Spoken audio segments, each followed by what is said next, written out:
नमस्कार विद्यार्थियों, बच्चों। आज का जो हमारा सेशन है, आज की जो क्लास है, उसमें मैं बात करूंगा आज के लेक्चर में agriculture and its importance in Indian economy.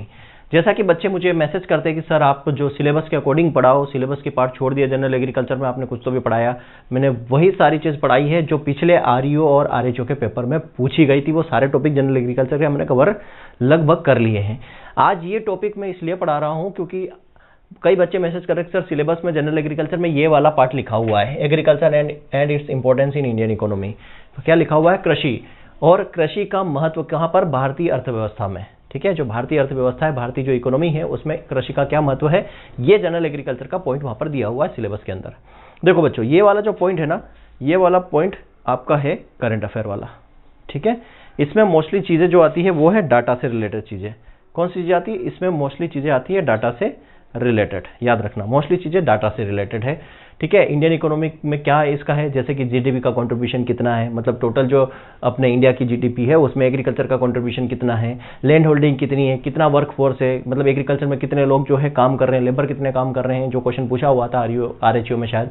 ठीक है, तो ये सारे डाटा आते हैं। प्रोडक्शन में कौन फर्स्ट रैंक पर है, कौन सेकंड रैंक पर है, इस तरीके के जो क्वेश्चन है सारे यहीं पर आते हैं। और मैंने आपको जब 90 डेज का प्लान बताया था, उसके अंदर मैंने ये बोला था कि ये करंट अफेयर वाला पार्ट हम ऑलमोस्ट लास्ट में करेंगे। क्यों? क्योंकि अभी चल रहा है अप्रैल, तो इसके बाद मई आना है, जून आना है, चीज़ें अपडेट होती रहती है। ठीक है, डाटा अपडेट होते रहते हैं, जैसे एडवांस एस्टिमेशन अपडेट होता रहता है। एमएसपी अपना जून में आपको एमएसपी नया मिल जाएगा खरीफ के लिए। ये सारी चीज़ें हैं, बट बच्चे हैं, है ना, उनको समझाना मुश्किल होता है। फिर भी मैं ये पार्ट यहाँ पर आज करवा देता हूँ। करंट अफेयर्स का लास्ट में फिर से करवाऊंगा आपको। 6 महीने का 8 महीने का मंथ वाइज करंट अफेयर भी कराया जाएगा। ठीक है, और ये डाटा वगैरह भी अलग से कराया जाएगा और एमपी का अलग से करवाया जाएगा। ठीक है, चलिए तो शुरू करते, बातें ना करते हुए। इंडियन एग्रीकल्चर में क्या महत्व है? तो देखो, इकोनॉमी की बात करें ना, तो हमारे इकोनॉमी में 3 सेक्टर चलते हैं। इकोनॉमी में जो है हमारी अर्थव्यवस्था में 3 यहाँ पर क्या है? सेक्टर है। 3 सेक्टर है। देखो, ये वाला पार्ट मैं ना आपको आज जो पढ़ा रहा हूँ, ये मैं आपको फिर से पढ़ाऊंगा। करंट अफेयर बोल रहा हूँ ना लास्ट में, तो आज मेरे पास जो कंटेंट है वो पूरा इंग्लिश में है। मैं समझाने की कोशिश करूंगा हिंदी में भी, बट जो है टेंशन नहीं लेना। जब इसको करंट अफेयर वाला पार्ट हिंदी करवाऊंगा लास्ट में, तो पूरा हिंदी में भी रहेगा, इंग्लिश में भी रहेगा। ठीक है, आज ये पार्ट आपको इंग्लिश में देखना पड़ेगा, मैं कोशिश करूंगा हिंदी में भी समझाने की। ठीक है, तो चिंता नहीं करना। ठीक, तो इकोनॉमी मतलब वही अर्थव्यवस्था। ठीक है, अर्थव्यवस्था की बात हो रही है। 3 सेक्टर है, इसमें 3 क्षेत्र है। एक अपना आ जाता है एग्रीकल्चर एंड एलाइड सेक्टर। क्या आ जाएगा? Allied sector. एग्रीकल्चर और एलाइड सेक्टर आ जाएगा, मतलब जिसमें डेयरी, फिशरी, अपना सारे आ जाएगा, है ना, पोल्ट्री, ये सब आ जाता है। दूसरा जो सेक्टर है वो है क्या? Manufacturing sector. तीसरा जो सेक्टर है वो सर्विस सेक्टर है। जो अभी आप मुझसे क्लासेस ले रहे हो, मैं आपको क्या दे रहा हूँ? सेवाएं दे रहा हूँ, सर्विस दे रहा हूँ आपको। आप मुझसे पढ़ रहे हो तो ये सर्विस सेक्टर हो गया। मैन्युफैक्चरिंग, मान लो आपने यहाँ पर गेहूँ, किसान क्या करता है? गेहूँ उत्पादन करता है, तो गेहूँ उत्पादन का गेहूँ का क्या बन जाता है? यहाँ पर आपको टोस्ट मिल जाएंगे, बेकरी के कई सारे प्रोडक्ट्स बनते हैं, तो यह मैन्युफैक्चरिंग होती है उन चीज़ की। तो जो हमारा एग्रीकल्चर सेक्टर है ना, इसको किस में रखा गया है? प्राइमरी सेक्टर में। ये वाला जो है वो क्या है? प्राइमरी सेक्टर है। ठीक है, ये मेन है, क्योंकि इन्हीं से सेक्टर से बाकी सेक्टर का काम होता है। ये आता है सेकेंडरी सेक्टर में। ठीक है, ये आता है सेकेंडरी सेक्टर, और ये आता है टर्सरी। ये आता है अपना टर्सरी सेक्टर। तो ये प्राइमरी सेक्टर है। क्यों? क्योंकि बाकी जैसे मैन्युफैक्चरिंग यहाँ पर हो रही है, मैन्युफैक्चरिंग जो हो रही है, बहुत सारी चीज़ों की मैन्युफैक्चरिंग के लिए जो रॉ मटेरियल आता है वो हमें एग्रीकल्चर से ही मिलता है। रॉ मटेरियल एग्रीकल्चर से मिल रहा है। ठीक है, आप जैसे मान लो क्या जूते भी बना रहे हो, तो चमड़ा कहाँ से मिलेगा? वहीं से मिलेगा। ठीक है, अगर आप रबर बना रहे हो तो कहाँ से मिलेगा? एग्रीकल्चर से ही मिलेगा। सब कुछ एग्रीकल्चर से, ऑलमोस्ट एग्रीकल्चर से चीज़ें जो है बनाई जाती है। तो यहाँ पर रॉ मटेरियल मिलता है प्राइमरी में, और यहाँ पर इसका निर्माण होता है, मतलब यहाँ पर क्या होता है? आपको चीज़ें बनकर मिलती है, मतलब यहाँ पर मैन्युफैक्चरिंग होती है। तो यहाँ पर एग्रीकल्चर का क्या कॉन्ट्रीब्यूशन है पूरे में, उसकी हम यहाँ पर बात कर रहे हैं। चीज़ें समझ में आ गई? अब मैं आपको थोड़ा PDF पे ले जाऊँगा, क्या चीज़ें हैं यहाँ पर, उसको आपको समझना पड़ेगा। ठीक, सारी चीज़ सबकी बात करेंगे यहाँ पर 1 बाय 1 हम। ठीक है, आपको क्लियरली विजिबल है या नहीं देख लेते हैं। ठीक है, आपको क्लियरली मेरे ख्याल से विजिबल हो रहा है। यहाँ पे मैं एक बार थोड़ा सा और, ठीक, चलिए। तो मैं यहाँ पर आपको क्लियरली यहाँ पर ये सारी चीज़ें मैं पीडीएफ के फॉर्म में पढ़ाऊंगा। मैंने पहले ही बोला कि अभी मेरे पास ये कंटेंट जो है इंग्लिश में मैंने कन्वर्ट नहीं किया इसको, मैं करंट अफेयर फिर से पढ़ाऊंगा। ये बच्चे मुझे कुछ मैसेज करते हैं कि सर ये आपके सिलेबस में ये वाला पार्ट भी है जनरल एग्रीकल्चर में, ये आपने नहीं पढ़ाया, इसलिए मैं पढ़ा रहा हूँ। नहीं तो ये पार्ट में आपको करंट अफेयर्स के अंदर पढ़ाता, चीज़ें सारी अपडेटेड वहाँ पर मिलती। ये मार्च अप्रैल मई और जून की भी चीज़ें हम अपडेट करके वहाँ पर बात करते हैं, फाइनली बात करते हैं। लेकिन ठीक है, बच्चे हैं, कौन समझाए उनको, तो मैं यहाँ पर एक बार आपको सारी चीज़ ओवरव्यू यहाँ पर बता दूंगा। ठीक है, तो हमने यहाँ पर क्या चीज़ समझी है, एक मिनट,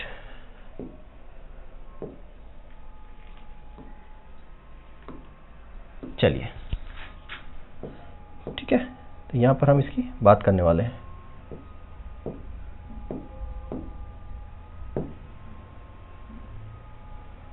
एक मिनट, कुछ तो गड़बड़ हो रहा है। ठीक है बच्चा, एक मिनट रुकना। चलिए ठीक है,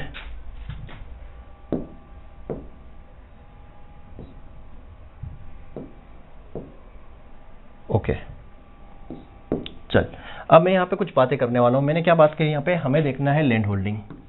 ठीक है, लैंड होल्डिंग कि क्या लैंड होल्डिंग है फिलहाल इंडिया के अंदर, और ये जो भी डाटा मैं डिस्कस करूंगा 2015-16 के एग्रीकल्चर सेंसस के बेसिस पे, क्योंकि अभी नया सेंसस जो है वो नहीं हुआ है। नया सेंसस आपका अक्टूबर 2022 में शुरू हो गया है, ठीक है, स्टार्ट हो गया है, लेकिन अभी इसके फाइनल डाटा सारे नहीं आए हैं। जब फाइनल डाटा आ जाएंगे, इसलिए मैं बोल रहा था कि हो सकता है 1-2 महीने में फाइनल डाटा आ जाए इसके, तो जब आ जाएंगे तो फिर से मैं बात करूंगा। इसलिए मैं हमेशा करंट अफेयर्स को एग्जाम के पहले करवाता हूं, ताकि सारी जितनी भी अपडेटेड चीज़ें हैं वो करेक्ट हो जाए। अभी यहाँ कुछ पढ़ा रहा हूँ, हो सकता है 10 दिन बाद कुछ चेंज हो जाए, फिर आप बोलोगे सर इसमें चीज़ें जो है चेंज हो गई और आपने ये पढ़ाया, इसलिए मैं एग्जाम के पहले पढ़ाता हूँ, 8 से 10 दिन पहले। पर फिर भी ठीक है, पढ़ लो, है ना, सारा अपडेट हो जाएगा, कोई दिक्कत नहीं है। तो नया सेंसस अक्टूबर 2022 में शुरू हो गया है, लेकिन अभी पूरा डाटा नहीं आया है, तो अभी जो हमें डाटा लेके चलना है वो 2015 के हिसाब से चलना है। तो लैंड होल्डिंग की हम बात करते हैं यहाँ पर, सारी पूरी डिटेल मैं आपको यहाँ पे समझाता हूँ लैंड होल्डिंग्स की।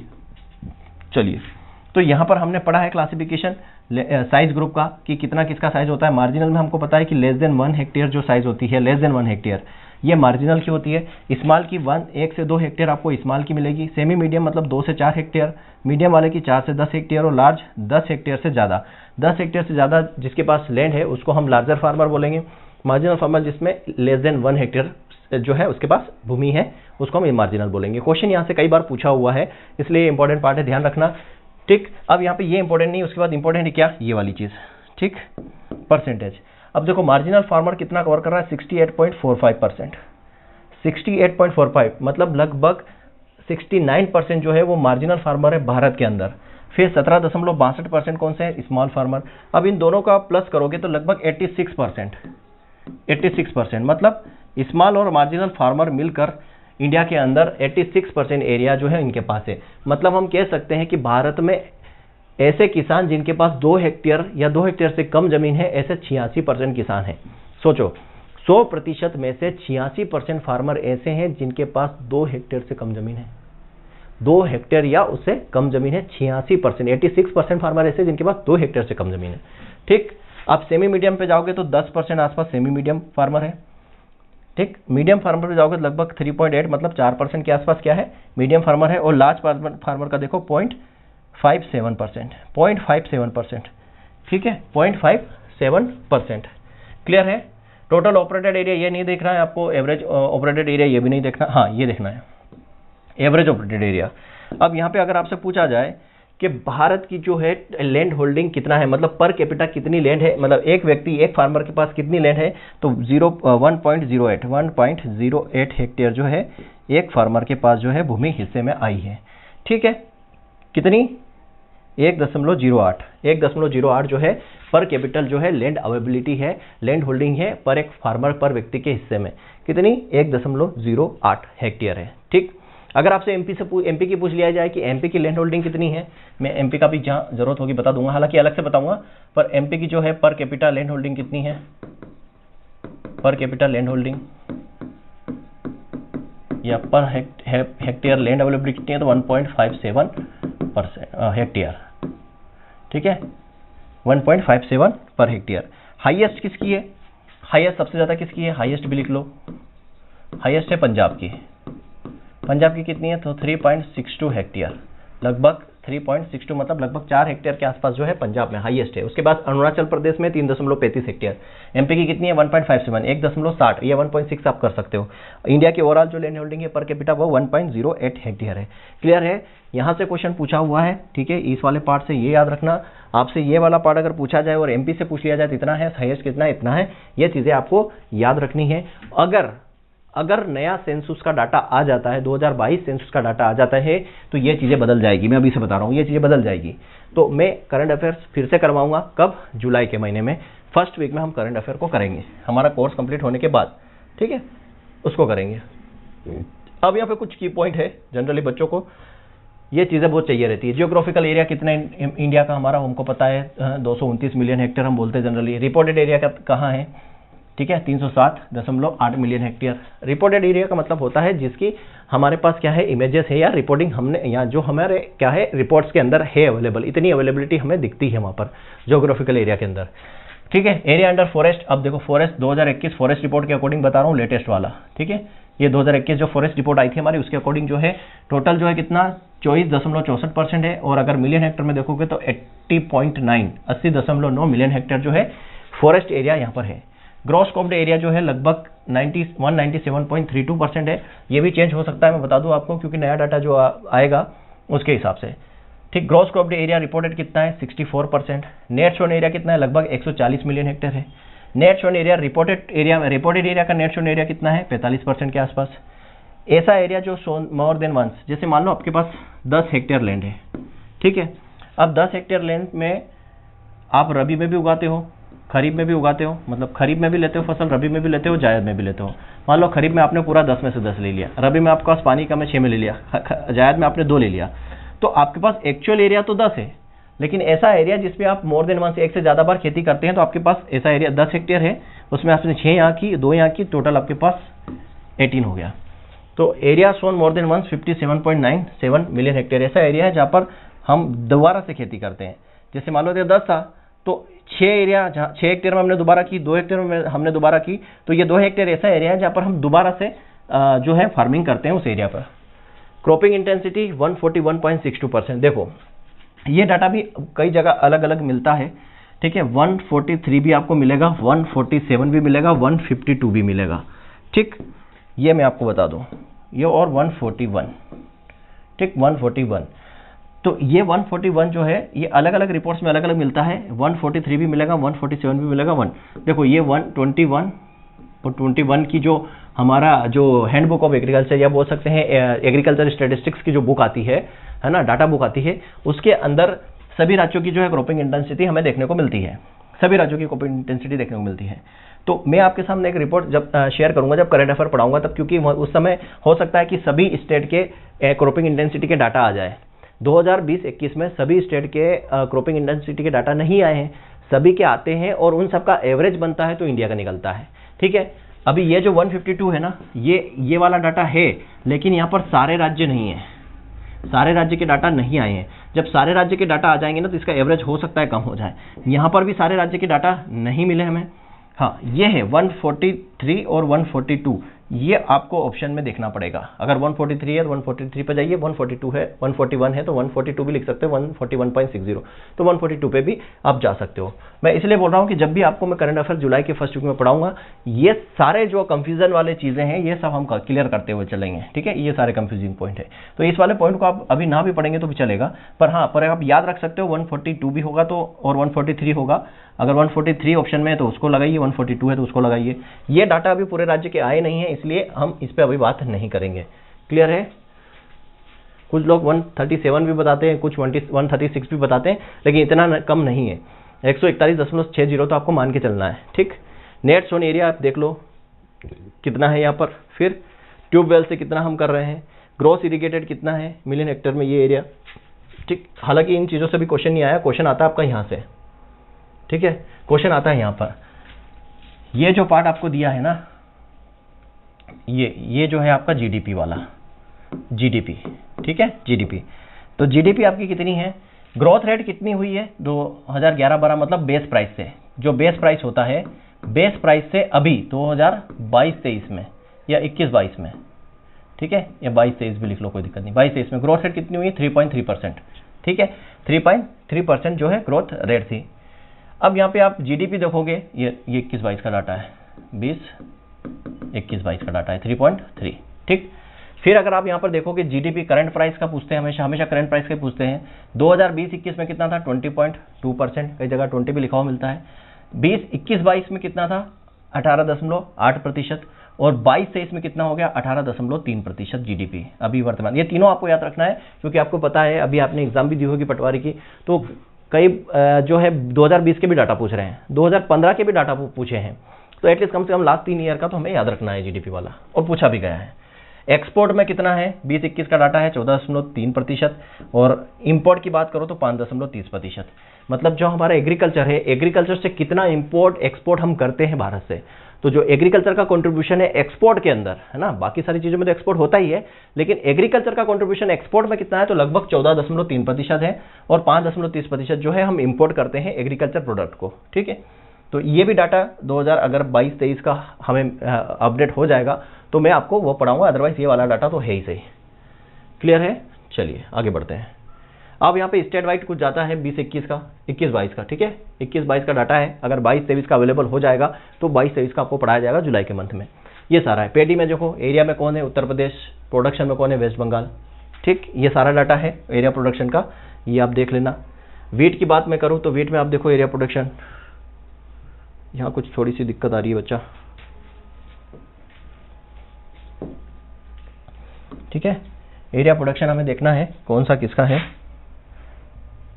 चलिए इसी को देख लेते हैं। मैंने क्या बताया आपको? वीट का क्या है? देखो वीट का क्या है? वीट में उत्तर प्रदेश एरिया में है और प्रोडक्शन में उत्तर प्रदेश है। कोर सीरियल की बात करो तो राजस्थान एरिया में है और प्रोडक्शन में भी राजस्थान ही है, ठीक है।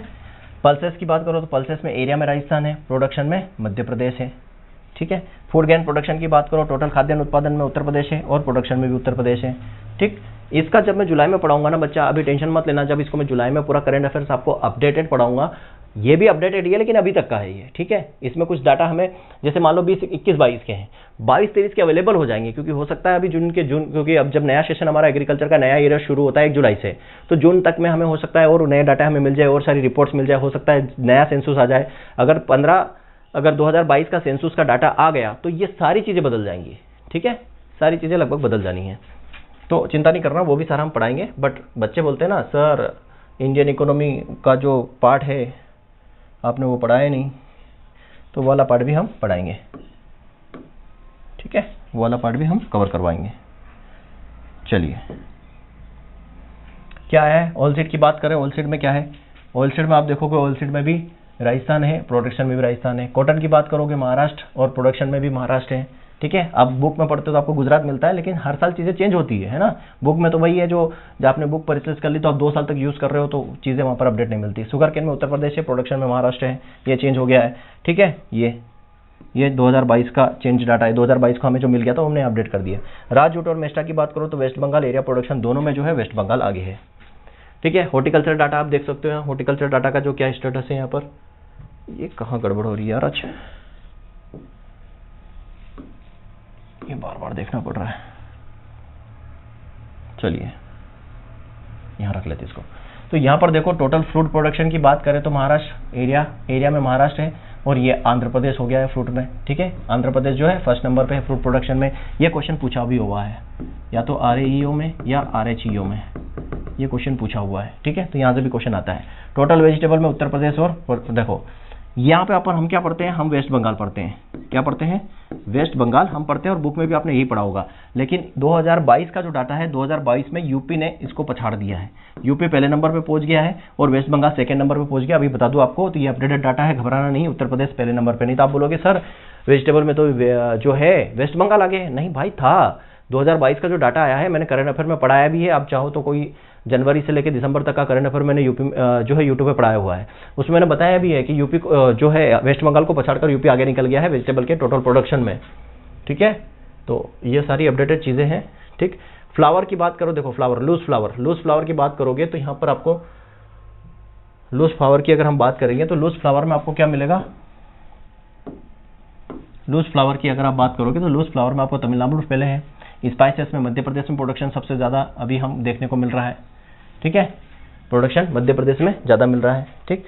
प्लांटेशन में आपको केरला मिल जाएगा, एरोमेटिक और इसमें आपको राजस्थान मिल जाएगा, ठीक। अब कुछ वेजेस है, डेली वेजेस की बात करें, सबसे ज़्यादा जो है मजदूर हमको कहाँ मिलते हैं, ऐसे डेली वेजेस की बात करें जहाँ पर 2021-22 का रिपोर्ट है ये, average daily wages rate in rural India में मेन की बात करें, मतलब आदमियों को कितना सबसे ज़्यादा कहाँ पर मिलता है मजदूरी, तो केरला में मिलता है, ठीक है। वुमन मेन जनरल की बात करें, average wages rate in rural area, agriculture labour की बात कर रहे हो, यहाँ पर कंस्ट्रक्शन वर्कर की बात कर रहे हैं, तो हमें एग्रीकल्चर का याद रखना है, एग्रीकल्चर लेबर भी केरला में सबसे ज़्यादा मजदूरी मिलती है, ठीक है। लेबर को सबसे ज़्यादा मजदूरी एग्रीकल्चर लेबर को कहाँ मिलती है, केरला में मिलती है। दूसरा अगर हम बात करें यहाँ पर, ठीक है, दूसरा अगर हम यहाँ पर बात करें तो average daily wages in horticulture में बात करो तो कर्नाटका में सबसे ज़्यादा है, सबसे कम मध्य प्रदेश में, याद रखना। हॉर्टिकल्चर में सबसे कम जो मजदूरी मिलती है वो मध्य प्रदेश में, क्योंकि मध्य प्रदेश का डाटा है तो इसको याद रखना। बाकी जुलाई में अपडेट करेंगे सारी चीज़ें, ठीक है। एवरेज डेली वेजेस इन ये कहाँ पे है, मेन नॉन एग्रीकल्चर लेबर में भी केरला है सबसे ज़्यादा मिलता है, और मध्य प्रदेश सबसे कम, नॉन एग्रीकल्चर वाले में भी मध्य प्रदेश में सबसे कम फिलहाल है, ठीक है। कई लोग छत्तीसगढ़ वाला डाटा पढ़ते हैं, तो छत्तीसगढ़ वाला डाटा था, हर साल चीज़ें अपडेट होती है बच्चा लोग, और जब जुलाई में पढ़ाऊंगा तो फिर से चीज़ें अपडेट करके पढ़ाऊंगा, चिंता नहीं करना है, ठीक है। चलो एडवांस एस्टिमेट की बात करते हैं 2022-23 की। मैं एडवांस एस्टिमेशन 2022-23 की ले रहे हैं, और आपको पता है 22-23 में जो है कौन सा एस्टिमेशन हुआ है, फर्स्ट एडवांस एस्टिमेशन हुआ है, मैंने लिखा भी है, ठीक है। 22-23 में यहाँ पर आपको देखो ये फर्स्ट एडवांस एस्टिमेशन आया 2022-23 का, वो भी खरीफ का, सिर्फ और सिर्फ खरीफ का, ठीक, खरीफ का है। रबी का भी अभी जो रबी का मिल जाएगा वो भी हम अपडेट करेंगे, और जिसका अभी जून जुलाई में और एडवांस एस्टिमेशन आ जाएंगे वो भी अपडेट करेंगे। तो 2021-22 का आपको पूछे फोर्थ एडवांस एस्टिमेशन है, कितना है राइस का, टोटल फूड ग्रेन का भी आपको मिल जाएगा, जनरली टोटल फूड ग्रेन का आपको पूछेंगे, ठीक है। टोटल फूड ग्रेन का ये आपसे पूछा जाएगा यहाँ पर, ठीक, ये आपको टोटल फूड ग्रेन, ये टोटल फूड ग्रेन का कितना है ये याद रखना। टोटल फूड ग्रेन का 2021-22 का टोटल प्रोडक्शन 315.4, ये फोर्थ एडवांस एस्टिमेशन है किसका, यहाँ का। और ये फोर्थ एडवांस एस्टिमेशन किसका है, 2021 का, 2021 का 310.74। अब यहाँ पर एडवांस एस्टिमेशन हम करेंगे, इसका जब फाइनल आ जाएगा किसका, रबी और खरीफ दोनों का, वो हम यहाँ पर देखेंगे, ठीक है। तो यहाँ पर चीज़ें अपडेट होगी। अभी आपको ये वाला याद रखना है कि 2021-22 का फोर्थ एडवांस एस्टिमेशन फाइनल कितना था, 315.72 मिलियन हेक्टेयर था, और ये सारा डाटा दिया हुआ है यहाँ पर क्रॉप वाइज भी, ये भी आप देख सकते हो। रबी का देख लो, ये किसका है, 2021 का फाइनल एडवांस एस्टिमेशन 2021 का, और सेकेंड एडवांस एस्टिमेशन दिया है इसका हॉर्टिकल्चर का। तो हॉर्टिकल्चर का आप देख लो कितना है, हॉर्टिकल्चर का आप देख लो, थर्ड एडवांस 2021 का दिया है, सेकेंड एडवांस दिया है 21-22 का, और 2021 का फाइनल दिया है, सब देख लो आप यहाँ पर कितना है। चलो 3 एस्टिमेशन इसमें होते हैं, 334 दिया है 2021 का, 21-22 का 341, और 22-23 का जो भी है 342.33। ये सारा डाटा फिर से अपडेट होना है, ठीक है। अभी बता दूं मैं आपको, मिनिमम सपोर्ट प्राइस 21-22 का यहाँ पर दिया है, 22-23 का अभी खरीफ का तो हो गया है, खरीफ का तो अनाउंस हो गया है, अभी जून में जो है रबी का अनाउंस हो जाएगा, तो जब हम रबी की बात भी कर लेंगे तो ये सारी चीज़ें जो है अपडेट हो जाएगी टाइमली, क्लियर है, ठीक। तो यहाँ पर देखो मिनिमम सपोर्ट प्राइस की अगर मैं बात करूँ तो मिनिमम सपोर्ट प्राइस होता क्या है, इसकी बातें समझ लो थोड़ी सी। मिनिमम सपोर्ट प्राइस होता क्या है, तो मिनिमम सपोर्ट प्राइस मतलब जो है समर्थन मूल्य, ठीक है। समर्थन मूल्य की हम यहाँ पर बात करेंगे। तो पहली बात, ये समर्थन मूल्य जो है यहाँ पर बेसिक 2-3 क्वेश्चन यहाँ पर बनते हैं। 2-3 क्वेश्चन क्या बनते हैं, तो पहली बात तो इसको रिकमेंड कौन करता है, ठीक है, ये पहली बात, इसको रिकमेंड कौन करता है, जिसको रिकमेंड करता है CACP, ठीक है। कौन रिकमेंड करता है, CACP इसको रिकमेंड करता है, और CACP का पहले नाम क्या था, एग्रीकल्चर प्राइस कमीशन था। कब, ये कब स्टैब्लिश हुआ, 1965 में जब ये बना था उसका नाम था एग्रीकल्चर प्राइस कमीशन, 1965 में, ठीक है। 1985 में इसका नाम क्या बना, commission for agriculture and cost and price, ये 1985 में बना, क्लियर है। गवर्नमेंट जो है अनाउंस करती है minimum support price MSP, total 23 crop, 12 तो यहाँ पर जो है मैंडेटेड क्रॉप है, और एक फेयर प्राइस पे है, fair and remunerative price sugar cane के लिए। तो इस बार शायद 390 क्विंटल पर रुपये पर हेक्टेयर था, पर क्विंटल था, जो भी 390 रुपये पर क्विंटल था ये इसका FRP, ठीक है। रिकमेंड कौन करता है, यही चीज़ क्वेश्चन पूछा जाता है। रिकमेंड करता है CACP रिकमेंड करता है, और अप्रूव कौन करता है, cabinet committee on economics affair CACP, और इसके चेयरमैन जो होते हैं हमारे PM होते हैं, प्रधानमंत्री जो है इसके चेयरमैन होते हैं, क्लियर है। फर्स्ट टाइम कब डिक्लेयर हुआ था, 1965, जिस टाइम पे ये बना था, टाइम ऑफ डिक्लेरेशन क्या होता है, सोइंग सीजन के पहले। जैसे मान लो अभी जून जुलाई में क्या होगा, खरीफ की सोइंग होगी, खरीफ सीजन की सोइंग होगी, तो उसके पहले ये एमएसपी डिक्लेयर हो जाएगा। Most important for determining the MSP is cost production, cost of production पे इसको मेजर किया जाता है, डिटरमाइन किया जाता है। क्लियर है? ये आप देख लो, मिनिमम सपोर्ट प्राइस 22-23 का है खरीफ सीजन का। ठीक, पेडी का कितना है 2040। ठीक है, पेडी जो है ग्रेडेड वाला 2060। ये ज्वार का कितना है 2970। ये सारा डाटा आपको पीडीएफ में मिल जाएगा, इसको पढ़ लेना, इसको पढ़ाने का कोई सेंस नहीं है। और ये आपको यहाँ पर जो मिलेगा दूसरा रबी वाला डाटा। और यहाँ पर मेन चीज़ आपको ये देखनी है हाईएस्ट ग्रोथ किस में हुई है। हाईएस्ट ग्रोथ आप देखोगे तो 60% जो है तुअर, हाँ सबसे ज़्यादा तुअर में ही यहाँ पर ग्रोथ हुई है 60%। ठीक है, ये मार्केटिंग सीजन 23-24 के लिए जो है रबी क्रॉप का यहाँ पे आ गया है 23-24 के लिए। 23-24 का आप देख लो एमएसपी। और इसी पे अभी जो है हमारी क्रॉप की सेलिंग हो रही है जो है फूड कॉर्पोरेशन ऑफ इंडिया में। ये कितने पे वीट की जो हो रही है वो 21-25 पे। ये डाटा ये आपको याद करना है, क्योंकि ये अगली बार जब आएगा तब तक तो आपकी एग्जाम हो जाएगी। ये आपको याद करना है। वीट का कितना है एमएसपी 2023-24 वाला, तो ये लेटेस्ट डाटा आपको याद यहाँ पर करना है। ठीक है, अब यहाँ पर बात करते हैं per capita availability in India. 2022 की अवेलेबिलिटी है, मिल्क कितना चाहिए 427 ग्राम पर डे। ठीक है, अवेलेबिलिटी है। ठीक है, मतलब कि एक व्यक्ति के लिए कितना दूध अवेलेबल है इंडिया में, कितना दूध एक व्यक्ति के लिए अवेलेबल है, तो 427 ग्राम पर डे, इतना दूध एक व्यक्ति के लिए। अंडे लगभग 90 अंडे पर व्यक्ति के लिए अवेलेबल है। फ्रूट जो है 201.50 ग्राम पर डे। वेजिटेबल 388.70 ग्राम पर डे। फिश जो है 9.8। ठीक, पेडी जो है 157 ग्राम पर डे। वीट जो है 183.3 ग्राम पर डे। टोटल सीरियल की बात करो तो 462 ग्राम पर डे। पल्सेस की बात करो तो 44.9 मतलब लगभग 45 ग्राम पर डे। फोर्ड ग्रेन की बात करो तो 507.9 ग्राम पर डे अवेलेबिलिटी इसकी है। ठीक है बच्चा लोग, ये सारी चीज़ें मैंने आपसे डिस्कस की। इसमें और भी बहुत सारी चीज़ें हैं। एनिमल हस्बेंड्री का भी मैं कुछ डाटा आपसे डिस्कस करूंगा। ठीक है, एनिमल हस्बेंड्री का भी कुछ डाटा डिस्कस करूंगा। जैसे एनिमल की बात करो तो इसमें अभी जो टोटल जो मिल्क प्रोडक्शन है वो 209 कितना है टोटल मिल्क प्रोडक्शन, वो भी मैं बता देता हूँ आपको। टोटल मिल्क प्रोडक्शन जो है वो ये 209 मिलियन टन। ठीक है, कोई बात नहीं बेटा, 209 मिलियन टन जो है टोटल मिल्क प्रोडक्शन है। मिल्क प्रोडक्शन में अगर हम बात करें, यहाँ पे आप बैठ जाओ, यहाँ पे आके बैठो, चुपचाप बात नहीं करना है ना। तो मिल्क प्रोडक्शन में हम जो बात करें 209 मिलियन टन जो है हमारा प्रोडक्शन है। उसके बाद हमने यहाँ पर बात कर ली। इसके बाद हम आगे बात करेंगे ईग की भी बात करेंगे, फीस की भी थोड़ी बहुत बात करेंगे, कि फीस का जो है क्वेश्चन पूछा हुआ है आपके आरएचओ में। सिलेबस में नहीं है लेकिन फिर भी पूछा उन्होंने कि फीस प्रोडक्शन जो है सबसे ज़्यादा किस स्टेट में है। ठीक है, तो आंध्र प्रदेश था ऑप्शन, आंध्र प्रदेश सही ऑप्शन था। तो उसके रिलेटेड भी कुछ डाटा जो है हम करंट अफेयर में बात करेंगे। तो बच्चा इस तरीके की और भी बहुत सारे डाटा हैं। ठीक है, एमपी के हम एक मिनट बेटा, एमपी के हम डाटा की बात करेंगे सारा। ठीक है, एमपी डाटा की बात करेंगे, एक मिनट बेटा। इसके अलावा हम मंथ वाइज भी करंट अफेयर की बात करेंगे, जनवरी, फरवरी, मार्च, अप्रैल, मई और जून, 6 महीने का पूरा करंट अफेयर। और जनवरी से दिसंबर 2022 के करंट अफेयर ऑलरेडी यूट्यूब पर मैंने डाला हुआ है, वहां से आप पढ़ सकते हो। और वो क्वेश्चन आंसर के फॉर्म में है, ऑब्जेक्टिव्स के फॉर्म में, और उसकी डिटेल भी मैंने एक्सप्लेन की हुई है। तो जनवरी से जून तक का करंट अफेयर्स भी हम पढ़ेंगे जुलाई के मंथ में। ठीक है, उसके अलावा ये सारा डाटा अपडेट करके फिर से पढ़ेंगे। तो चिंता नहीं करना है कि आप सर ये इंडियन इकोनॉमी में एग्रीकल्चर का क्या रोल है बताओ, तो यही सारा रोल है। सारी चीज़ें अपडेट होती है। इकोनॉमिक बजट हम पढ़ेंगे, बजट के बारे में पढ़ेंगे, इकोनॉमिक सर्वे हम पढ़ेंगे, क्योंकि वहीं से ये सारे डाटा हमें मिलता है। तो उनके बारे में हम डिटेल स्टडी करेंगे। क्लियर है? तो आज के लेक्चर में इतना ही। अब अगला जो हमारा सब्जेक्ट शुरू होगा वो एग्रोनॉमी हम शुरू करेंगे। यहाँ पर हमारा जनरल एग्रीकल्चर कंप्लीट होता है। समझ गए बात को? यहाँ पर हमारा जनरल एग्रीकल्चर कंप्लीट होता है। आपको लगता है कि सर इसमें ये चीज़ छूट गई है, मुझे कमेंट में बताना कि सर ये चीज़ रह गई है, तो वो भी हम कवर करेंगे। चिंता नहीं करना है, आप जो जो बोलोगे सब पढ़ाया जाएगा। ठीक है, इस लेक्चर में इतना ही। मिलते हैं नेक्स्ट लेक्चर में। Thank you very much. जय हिंद, जय भारत।